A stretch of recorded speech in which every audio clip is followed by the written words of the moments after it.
We're up in the Mount Hood area, just outside of our base camp. We're gonna set up a ring of trail cameras around base camp. And I'm gonna set one up on this creek because animals like water. Maybe Bigfoot does too.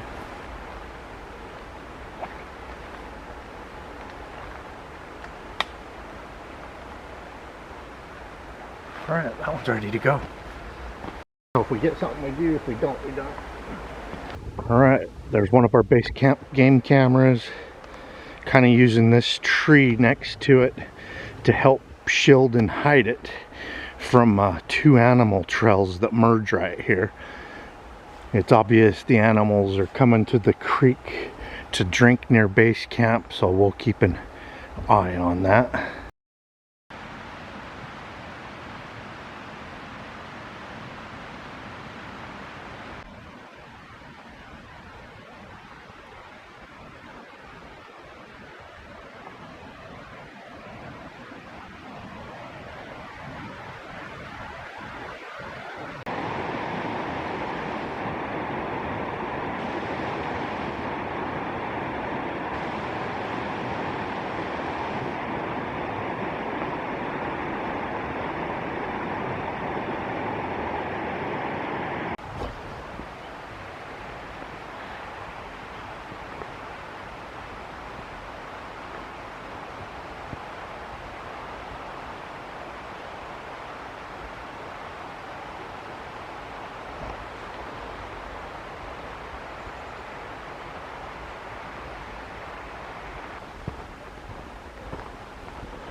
Check out those thorns.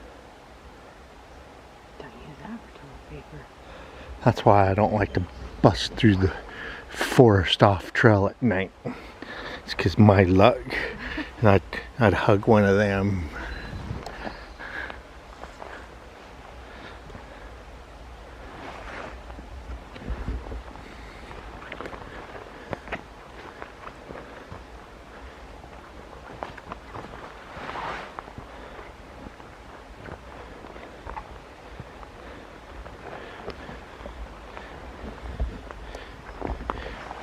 We're in this real swampy area looking for Bigfoot tracks, because the normal forest ground it just don't show up as well, but they step in something like that, I'm gonna be able to see the track for a couple of days after they make it. Well, something bedded down right here.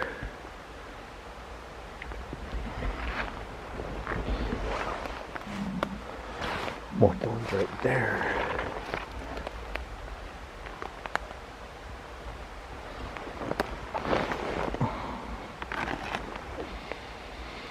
That smells like skunk cabbage.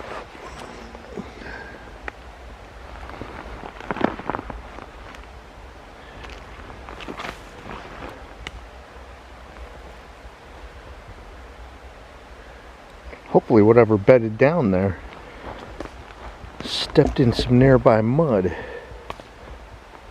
Well, that looks like a bear track right there. Maybe that's the culprit.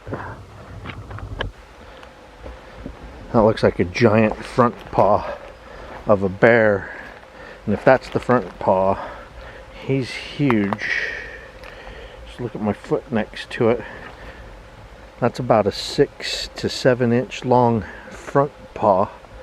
And the reason why I'm calling it a bear paw is because at the front you can see some of the claw indentations. So I'm going to go out on a limb and say that's what was bedding there's a black bear. Big black bear. He went off that way.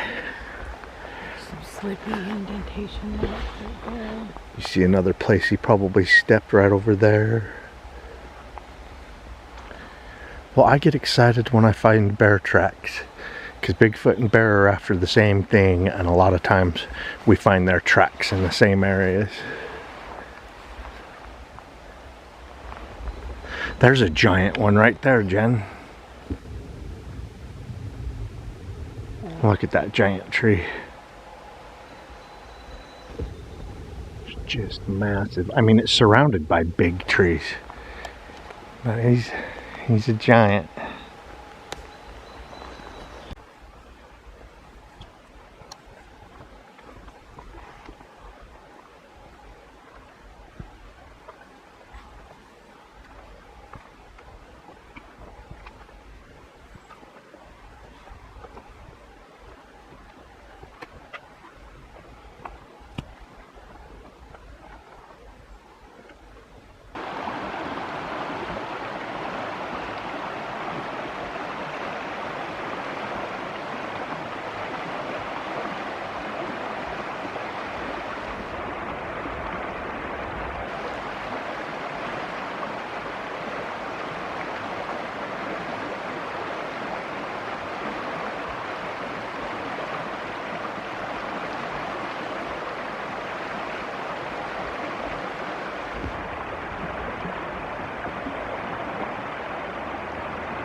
I wonder what's been busting branches and gathering them up.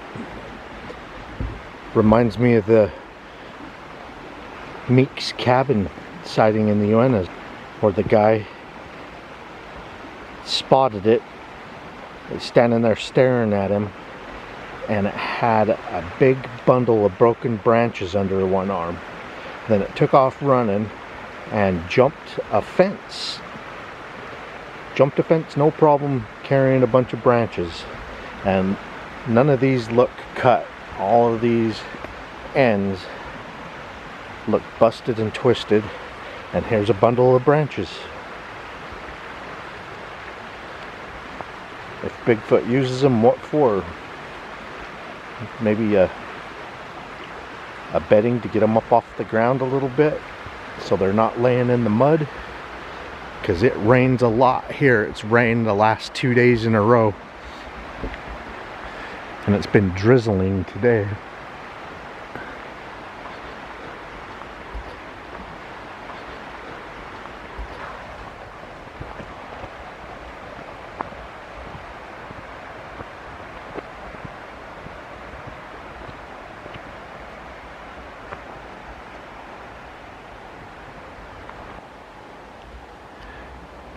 These root balls make a really good bedding spot. Now, the Bulls Creek Bigfoot sighting, the guy was on horseback in Bulls Creek, Montana, and he come up on one of these root balls and his horse started freaking out, and the Bigfoot stepped out from behind one and took off. And I've always wondered about that, but you look at that down there, they got cover from above, one side to help block the wind, whatever. It's just a nice spot. It's also a good place to hide.